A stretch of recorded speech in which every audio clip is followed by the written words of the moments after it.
Hello, good evening, my dear students. Today is Tuesday, 12th of October 2021. In our last English online lecture on Friday, we have completed the part 2 of In a Class of Their Own story. Today, we are going to learn how to write an application for a library membership. मुलांनो, मागच्या तासाला शुक्रवारच्या तासाला आपण in a class of their own ह्या गोष्टीचा दुसरा भाग शिकलो होतो. ती गोष्ट इथे संपते पेज नंबर 32वर. याचा जो इंग्लिश वर्कशॉप आहे हा मी नंतर घेणार आहे आपल्या शुक्रवारच्या तासाला. ठीक आहे. पण शुक्रवारी दसऱ्यानिमित्त सुट्टी आहे, तरी हा अभ्यास मी देणार आहे तुम्हाला सकाळीच. तो अभ्यास तुम्ही पूर्ण करून मला शुक्रवारीच फोटो पाठवायचे. शुक्रवारी सकाळीच मी हा इंग्लिश वर्कशॉपचा अभ्यास देणार आहे, लक्षात घ्या. आणि तो पूर्ण करून तुम्ही मला फोटो पाठवायचे, कारण आजचा अभ्यास ऑलरेडी आहे.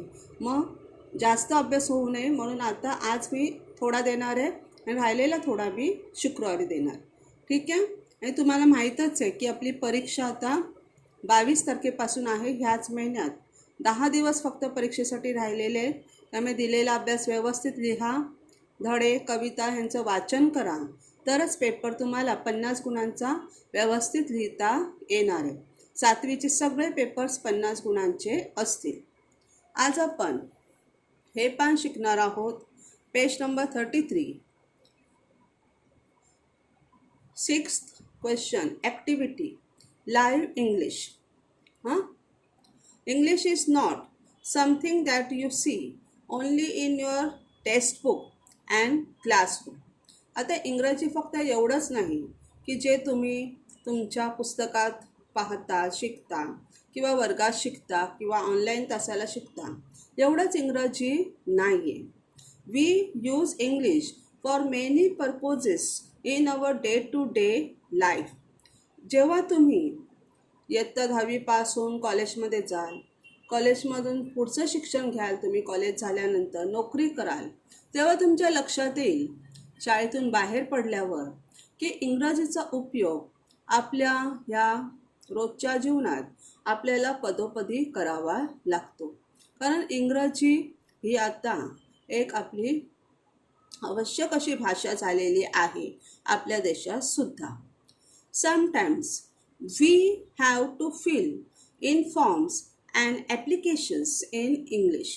कधी कधी आपल्याला इंग्रजीतून एखादा फॉर्म भरावा लागतो किंवा एखादं ॲप्लिकेशन म्हणजे आवेदनपत्र आपल्याला इंग्रजीतून द्यावं लागतं ना. तर त्यासाठी here is a specimen of an application form for a library membership.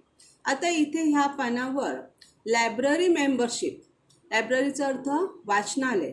वाचनालयात आपल्याला मेंबरशिप मिळावी म्हणजे आपल्याला त्याच्यात सदस्यत्व मिळावं, यासाठी एक हा असा ॲप्लिकेशन फॉर्म आहे इंग्लिशमधून. तो उदाहरणासाठी आपल्याला दिलेला आहे. तो आपल्याला भरायचा आहे. कारण आपल्या भावी जीवनात पुढच्या तुमच्या शालेय जीवनात 8वी ते 10वीमध्ये तुम्हाला इंग्रजीचा आता पुढचा अभ्यास करायचा आहे. 7वीपर्यंत जेवढा केला त्याच्या पुढचा अभ्यास तुम्हाला करायचा असेल. त्यानंतर कॉलेज जीवनात, त्यानंतरच्या तुमच्या पुढील भावी जीवनात तुम्हाला इंग्रजीचा पदोपदी उपयोग करावा लागेल आणि तुमचे इंग्रजी वाचन वाढेल, इंग्रजीचा उपयोग वाढेल, इंग्रजी तुम्ही चांगलं छानपैकी बोलू शकाल. Can you feel it on your on. तर हा जो फॉर्म आहे तो तुम्ही स्वतः भरू शकता का. आता पहा, इथे ॲप्लिकेशन फॉर लायब्ररी मेंबरशिप आहे, वरती नाव लिहिलेले की लायब्ररी मेंबरशिपसाठी, वाचनालयाच्या सदस्यत्वासाठी किंवा आपल्याला मेंबरशिप मिळावी त्यासाठी हा ॲप्लिकेशन फॉर्म आहे. Name in block letters. इथे आपल्याला आपलं नाव लिहायचं आहे ब्लॉक लेटर्समध्ये, म्हणजे कॅपिटल अक्षर. ब्लॉक लेटर्सचा अर्थ होतो की कॅपिटल अक्षरे. इथे दिले पहा, लास्ट नेम. लास्ट नेम म्हणजे आपलं सरनेम जे असतं, सरनेम म्हणजे आडनाव, ते आधी लिहायचं, पण सगळी अक्षरं कॅपिटल. फर्स्ट नेम आपलं स्वतःचं नाव, ती पण अक्षरं कॅपिटल. त्यानंतर मिडल नेम, बाबांचं नाव, ती पण अक्षरे कॅपिटल. हां, म्हणजे स्वतःचं पूर्ण नाव कॅपिटल अक्षरात लिहायचं. आता मी इथे लिहिलेलं आहे मोरे सीमा राज, पण तुम्ही ते लिहायचं नाही. तुम्ही तुमचं आडनाव लिहायचं, तुमचं नाव लिहायचं आणि तुमच्या वडिलांचं नाव लिहायचं, पप्पांचं नाव. ठीक आहे. त्यानंतर क्लास इयत्ता 7th ही सर्वांची सेम येणार.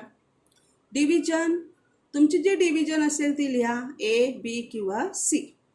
इथे तुम्ही तुमचा रोल नंबर लिहा. मी जर 10 लिहिलं आहे तर तुम्ही 10 लिहिला पाहिजे असं नाही. मी फक्त एक तुम्हाला उदाहरण म्हणून दाखवलेलं आहे. इथे डेट ऑफ बर्थ म्हणजे तुमची जन्मतारीख लिहायची. इथे DD लिहिलंय पहा. DD म्हणजे तारीख लिहायची, डेट. MM म्हणजे मंथ, महिना, तुमच्या जन्मतारखेचा तारीख, महिना. आणि YY म्हणजे इयर. म्हणजे आधी तुमच्या जन्मतारखेची तारीख लिहायची, मग महिना लिहायचा, मग इयर लिहायचं. आता इथे मी तारीख लिहिलेली आहे 20/12/2009, पण ही तुमची नाही आहे, तुम्हाला तुमची तारीख लिहायची. ओके. आता इथे जर तुमची तारीख 4 असेल तर तुम्ही लिहिताना 04 लिहायचं. इथे जर तारीख तुमची 6 असेल, म्हणजे महिना 6 असेल, तर तुम्ही 06 लिहायचं. 60 लिहायचं नाही, कारण 60वा महिना नसतो. ते जन्मतारीख व्यवस्थित लिहा. त्यानंतर इथे आहे जेंडर म्हणजे लिंग. तर तुम्ही मुलगा असाल तर मेलला टिक करा. इथे मी सीमा लिहिलेले, सीमा मुलगी आहे ना, म्हणून मी फिमेलला टिक केलेला आहे, मुलगी म्हणजे स्त्रीलिंगी. मेलचा अर्थ पुल्लिंगी आणि फिमेल म्हणजे स्त्रीलिंगी. इथे तुम्हाला ॲड्रेस लिहायचे. ॲड्रेस म्हणजे पत्ता. मी काय लिहिलं ॲड्रेस? 404 त्रिमूर्ती अपार्टमेंट, पडवल नगर, ठाणे वेस्ट. पिनकोड 400604. हां, ठाणे वेस्टचा 604 आहे, तर चुकून मी 605 लिहिले, सॉरी. हां, 604 लिहायचं, ठाणे वेस्टचा आपला ॲड्रेस. पण आता इथे जो मी ॲड्रेस लिहिला आहे तो तुम्ही लिहायचा नाही. तुम्ही कोणता ॲड्रेस लिहायचा? तुम्ही ॲड्रेस तुमचा लिहायचा. तुमचा ॲड्रेस लिहिताना तुम्हाला आधी रूम नंबर लिहावा लागेल. काय लिहावं लागेल? रूम नंबर तुम्हाला आधी लिहावं लागेल. त्यानंतर तुमच्या बिल्डिंगचं नाव लिहावं लागेल. जर तुम्ही चाळीत राहत असाल तर चाळीचं नाव लिहायचं रूम नंबर लिहिल्यानंतर. त्यानंतर तुमचं जे नगर आहे त्या नगराचं नाव लिहायचं, पडवळ नगर, श्रीनगर, किसन नगर जे आहे ते. त्यानंतर ठाणे वेस्ट हे सर्वांचं सेम येईल. मग पिनकोड लिहायचा 400604. ओके, हा पिनकोड तुम्ही लिहायचा आहे. त्यानंतर पुढे आहे name of the guardian. Guardian म्हणजे तुम्हाला गार्ड कोण करतं किंवा तुमचे शिक्षक कोण आहेत, हां, त्यांचं नाव लिहायचं. वर्ग शिक्षकांचं इथे नाव लिहायचं. की तुमच्या शाळेत समजा लायब्ररी आहे, त्यासाठी तुम्हाला मेंबरशिप हवी आहे, त्यासाठी तुम्ही ॲप्लिकेशन करताय ना, मग तुमच्या इथे वर्ग शिक्षकांचं नाव येणार. इथे मी लिहिलं आहे मिस्टर सुरेश श्याम पाटील, पण तुम्ही ते लिहायचं नाही. इथे तुम्ही तुमच्या वर्ग शिक्षकांचं नाव लिहायचं. तर 7वीची मुलं लिहितील मिसेस अनघा अनिल घाग. ओके. आणि इथे 7वी बची लिहितील मिस्टर मिलिंद तुकाराम बागुल. 7Cची लिहितील भीमराज हरी गोमासे. हां, किंवा फक्त नाव लिहिलं आणि आडनाव लिहिलं तरी चालणार. मग इकडे ॲड्रेस तुम्हाला शिक्षकांचा माहीत नाही आहे, मग तुम्ही शाळेचा ॲड्रेस लिहिला तरी चालणार आहे. SBM पडवल विद्यालय, पडवल नगर, वाघले इस्टेट, ठाणे वेस्ट. हा ॲड्रेस सर्वांनी शाळेचा लिहिला तरी चालणार आहे. 400604. आता इथे फोन नंबर लिहिताना मात्र तुम्हाला तुमचा लिहावा लागेल. हा जो नंबर लिहिलेला आहे तो माझा नंबर नाही, तो मी असं सहज लिहिला आहे. हां, तुम्हाला इथे तुमचा स्वतःचा फोन नंबर लिहावा लागेल. मला माहिती आहे तुमच्याकडे स्वतःचा फोन नसेल, तर तुम्ही तुमच्या मम्मीचा किंवा पप्पांचा नंबर लिहिला तरी चालेल, जो तुम्हाला पाठ असेल तो. इथे ईमेल आय डी तर तुमच्या शिक्षकांचा तुम्हाला माहीत नाही आहे. हां, शिक्षकांचा ईमेल आय डी माहिती आहे का तुम्हाला? नाही. मग तुम्ही डॅश केलं तरी चालेल. आणि इथे फोन नंबर लिहिताना जर शिक्षकांचा माहीत असेल तर शिक्षकांचा लिहा, नाही तर तुमच्या आईवडिलांचा कोणाचाही लिहिला तरी चालेल. Please read the library rules carefully on the back of the form. आता हा आहे ॲक्च्युली लायब्ररी मेंबरशिपसाठीचा फॉर्म. मग त्या फॉर्ममध्ये त्यांनी लिहिले आहे please read the library rules carefully on the back of the form. म्हणजे ह्या फॉर्मच्या पाठीमागे लायब्ररीचे, वाचनालयाचे काही नियम आहेत ते काळजीपूर्वक वाचा असं त्यांनी त्या फॉर्ममध्ये नमूद केलेलं आहे. मग खाली इथे मध्ये बघा अशी तुम्हाला अशी डॉट डॉट डॉट डॉट दिसते ना, हा फॉर्मचा खालचा जो भाग असतो तो ते काय करतात, काढून आपल्याला देतात, फाडून देतात. I have read the library rules carefully and I will follow them. इथे असं लिहिलेलं आहे की मी लायब्ररीचे रूल्स किंवा नियम काळजीपूर्वक वाचलेत आणि मी ते रूल्स नियम पाळणार आहे. मग डेट, आज आपण फॉर्म भरतोय म्हणून आजची डेट 12/10/2021. इथे स्टुडंट सिग्नेचरमध्ये लिहिले ना, म्हणजे तुमची सही, इथे तुम्ही तुमची सही करायची. ठीक आहे. आता मी हे एवढं समजावून सांगते, जी मला व्हिडिओ पाहत आहेत त्यांच्या लक्षात येईल. बाकीची मुलं काय करतात, व्हिडिओ पाहत नाहीत, फक्त फोटो पाठवले की तसंच्या तसं कॉपी करतात. पण तसं करायचं नाही. जे जे चेंजेस सांगितले ते करायचे. आणि ह्या पानाचा पण मी फोटो पाठवणार आहे. हे जे पान आहे हे तुम्ही पुस्तकातच भरायचं, पेननेच भरायचं, हां, आणि मला ह्या पानाचा फोटो पाठवायचा. पण चेंजेस लक्षात घ्या. इथे तुमचं नाव, तुमची डिव्हिजन, तुमचा रोल नंबर, तुमची जन्मतारीख, तुमचं लिंग, तुमचा ॲड्रेस, तुमच्या वर्ग शिक्षकाचं नाव, इथे शाळेचा ॲड्रेस चालेल. फोन नंबर वर्ग शिक्षकाचा, नसेल माहीत तर तुमच्या वडिलांचा किंवा आईचा.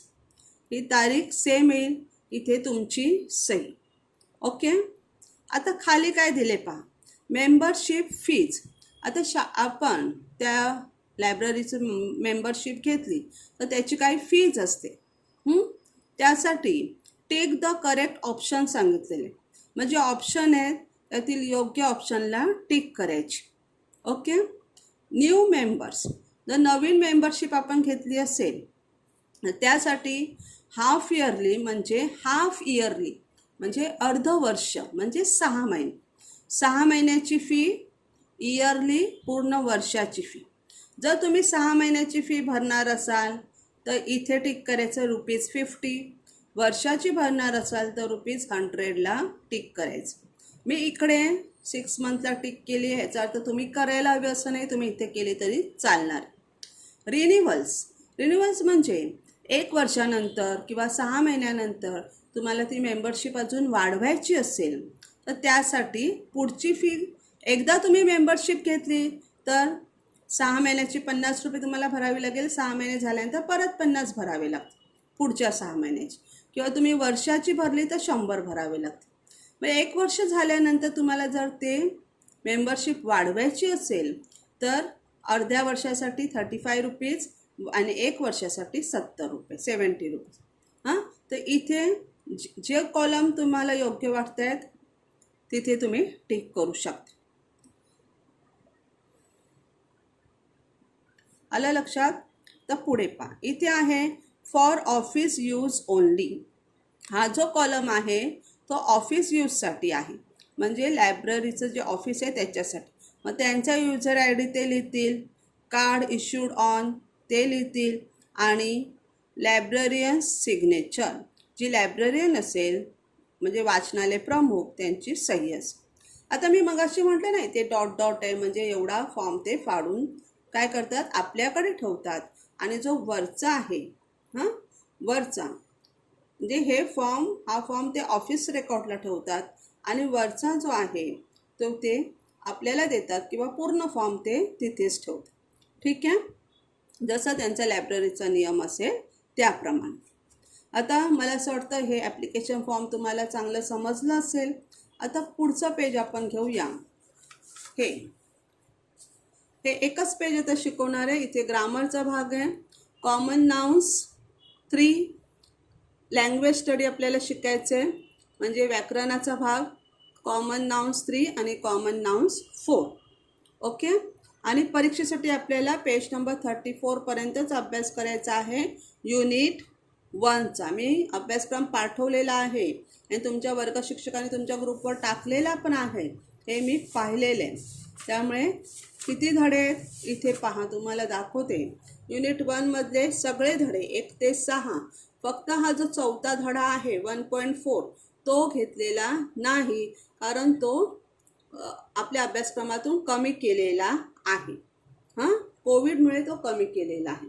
तर पहिलं युनिट पूर्ण तुम्हाला असेल पेज नंबर 1 पासून 34 पर्यंत, त्यातला 4था धडा वगळता. आणि प्रत्येक तासाला जो अभ्यास लिहून दिलेला आहे त्या सगळ्या अभ्यासाचा व्यवस्थित अभ्यास करायचे तुम्ही, आणि त्याच्यावरच मी पेपर काढणार आहे. आता जे लँग्वेज स्टडी आपण पुस्तकातून शिकणार होतो ते हे आहे, कॉमन नाउन्स 3. कॉमन नाउन्सची आणखीन एका प्रकारे विभागणी होते. गोचर किंवा मूर्त म्हणजे कॉन्सन्ट्रेट व अमूर्त म्हणजे ॲब्स्ट्रॅक्ट.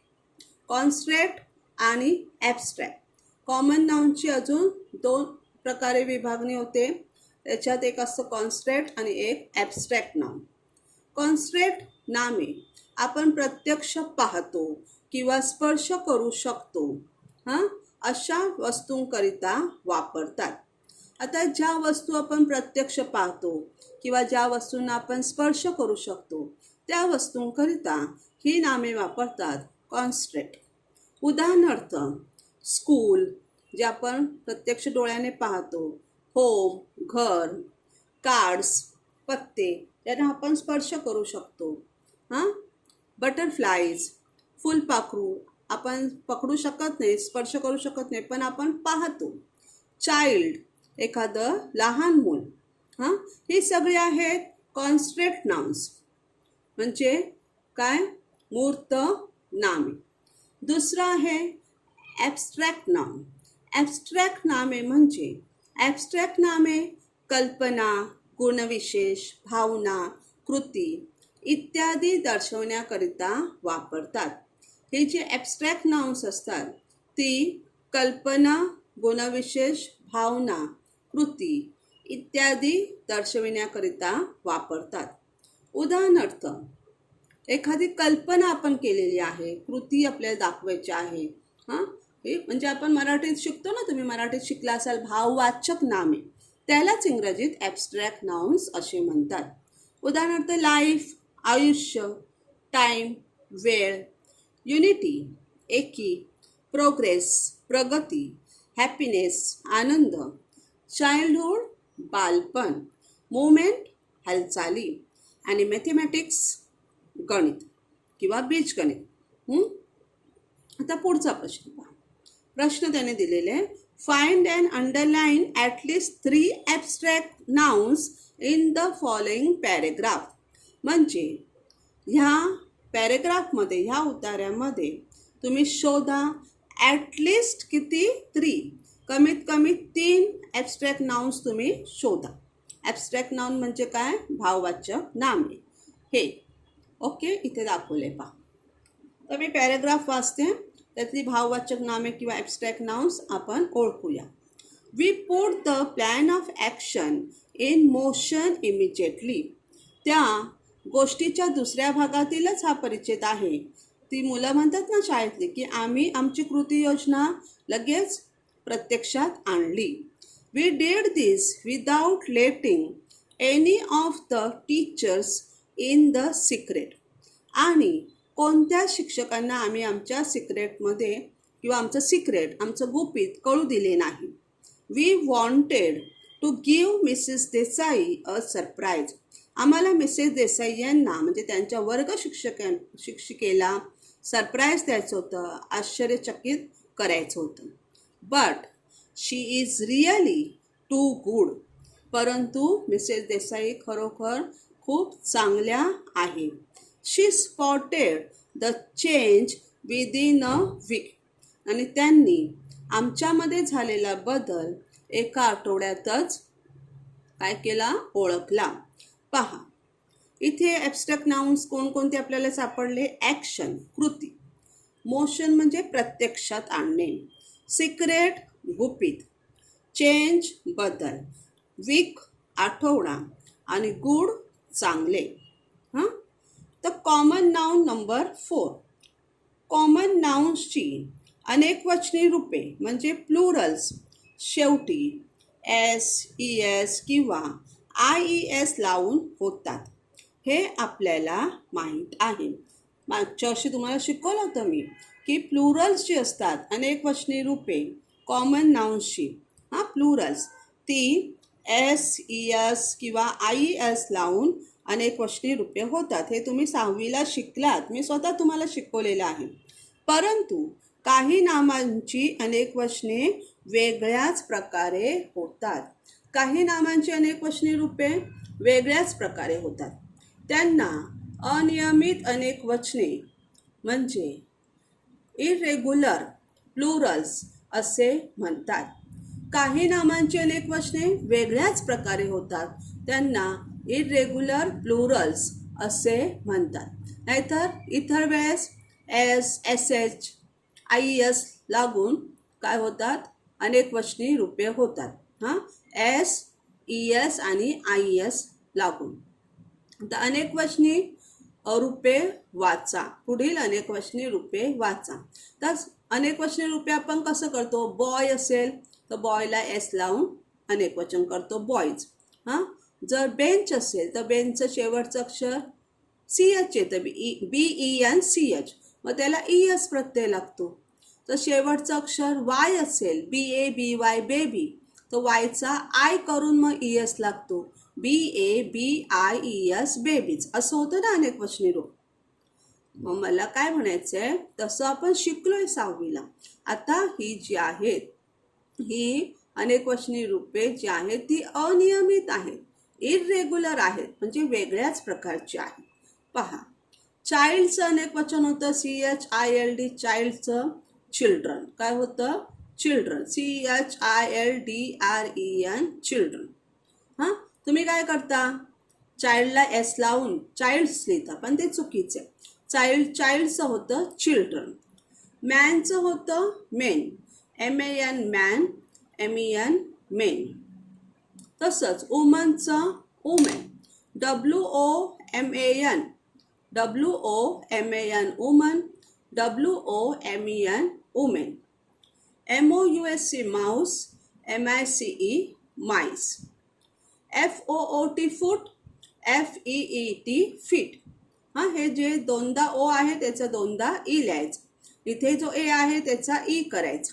चाइल्डमध्ये फक्त शेवटी REN लावायचं. टूथ, टीथ, डबल ओ आहे त्याचा डबल ई करायचा. TOOTH tooth, TEETH teeth. Leaf, leaf म्हणजे झाडाचे पान. हे सगळ्यांचा अर्थ माहिती आहे ना. चाइल्ड लहान मूल, वुमन स्त्री, फूट पाऊल आपल्या पायाचा खालचा भाग. लीफ म्हणजे झाडाचे पान. त्याचं अनेकवचन करताना शेवटी एफ आहे, मग त्या एफचा करायचा व्ही. एफचा व्ही करून ES, LEAF leaf, LEAVES leaves. Okay. इथे पहा, मॅन पुरुष, माऊस उंदीर, टूथ दात, ऑक्स, ऑक्स म्हणजे बैल. आता ऑक्सचं अनेकवचन होतं ऑक्सन. काय होतं, ऑक्सन, OXEN ऑक्सन. आता पुढची ॲक्टिव्हिटी आपली पुस्तकातली आहे TOW. TOWचा फुल फॉर्म आहे 2 minutes of oral work. T for 2 minutes, O for of and W for oral work. T for 2 minutes, O for oral आणि W for work. 2 minutes of oral work म्हणजे 2 minute आपल्याला तोंडी काम करायचे. Tell as many words as possible related to the given words within 2 minutes. प्रश्न असा आहे की 2 मिनिटात जेवढे तुम्हाला संबंधित शब्द लिहिता येतील. हे जे खाली दिलेले शब्द आहेत ना, लाईट, अर्थ, टर्बन, स्लिपी आणि पिजन्स, ह्या 5 शब्दांचे जे संबंधित शब्द आहेत ते तुम्हाला 2 मिनिटात जेवढे लिहिता येतील तेवढे लिहा. लाईट म्हणजे काय? प्रकाश. मग आपण लिहिलं ब्राईट, प्रकाश कसा असतो? तेजस्वी असतो. स्टार, चांदणीचा प्रकाश असतो. डे, दिवसा प्रकाश असतो. बल्बचा प्रकाश असतो. प्रकाश आपल्याला येल्लो दिसतो, पिवळा. सनलाईट असतं, सूर्यप्रकाश असतो. ठीक आहे, म्हणून हे त्याचे संबंधित शब्द झाले. परीक्षेला विचारले तर तुम्ही 2-3 लिहिले तरी चालणार आहे. अर्थ मीन्स पृथ्वी. पृथ्वी कशी आहे? ग्रीन आहे. पृथ्वीवर आपण शेती करतो, म्हणजे शेतकरी शेती करतात तर ग्रीन असते शेती. सगळीकडे हिरवळ असते. फार्म, पृथ्वीवर शेती केली जाते, शेतं असतात. पृथ्वी आपली गोल आहे, राऊंड. पृथ्वीचा गोल आपण पाहतो भूगोलाच्या तासाला. पृथ्वीवर आपल्या कंट्रीज आहेत, देश आहेत भरपूर, आणि आपण पृथ्वीला आपली आई मानतो. म्हणजे मदर. हा पण त्याचा रिलेटेड वर्ड होऊ शकतो. टर्बन हा शब्द आपल्याला कवितेत गेलेल्या मागच्या, त्याचा अर्थ पागोटे. पागोटे म्हणजे डोक्याला बांधण्याचा एक प्रकारचं असं वस्त्र जे आपण डोक्यावर घालतो किंवा बांधतो. मग डोक्यावर आपण कॅप लावतो, टोपी, क्राऊन, मुकुट लावतो, आणि हॅट म्हणजे साहेबी टोपी. हे टर्बनशी संबंधित शब्द येतील. डोक्याला बांधण्याचे वस्त्र किंवा डोक्यावर घालतात ते. पुढे आहे स्लिपी म्हणजे झोप येणे. तर टायर्ड, आपल्या झोप कधी येते? आपण टायर्ड झालेलो असलो की येते, थकलेलो असलो. हेवी आईड, झोप आलेली असताना आपले डोळे जड होतात, हेवी आईड. आणि यॉनी म्हणजे जांभई येणे. जांभई म्हणजे झोप आल्यानंतर जांभई येते ना, आपलं तोंड उघडलं जातं, त्याला यॉनी म्हणतात. 5वा आहे पिजन्स म्हणजे कबूतर हे एक बर्ड आहे, पक्षी, आणि त्याला दुसरं नाव डोव असं सुद्धा आहे. तर आजच्या तासाला आपण हे लँग्वेज स्टडी शिकलो. पुस्तकातून पहा, परत एकदा दाखवते.